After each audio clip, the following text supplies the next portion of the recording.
அந்நிய பாஷை பேசுகின்ற எல்லாரும் ரட்சிக்கப்பட்டவர்களா? அந்நிய பாஷை என்பது பரிசுத்த ஆவியானவருடைய ஒரு வரம் என்று தேவ வார்த்தை சொல்கின்றது. மத்தேயு 7:22-23 அநேக அற்புத அடையாளங்களை இயேசுவின் நாமத்தினாலே செய்தவர்களை பார்த்து கர்த்தராகி இயேசு கிறிஸ்து சொல்கின்றார், நான் ஒரு காலும் உங்களை அறியவில்லை என்று. சிலர் நினைக்கலாம், இவர்கள் முதலில் ரட்சிக்கப்பட்டு பரிசுத்த ஆவியினாலே இந்த அற்புத அடையாளங்களை செய்திருக்கலாம், பின்பு இவர்கள் தேவனை விட்டு விலகி போயிருக்கலாம் என்று. ஆனால் அது தவறு.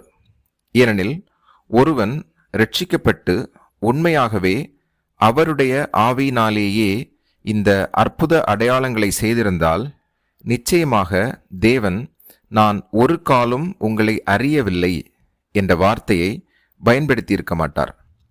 தேவன் பொய் சொல்லுபவர் அல்ல.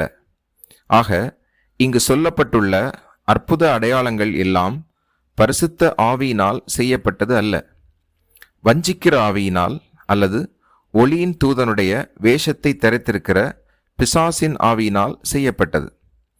ஆகவே ஒருவனை பிசாசும் அந்நிய பாஷையையும் பேச வைக்க முடியும்.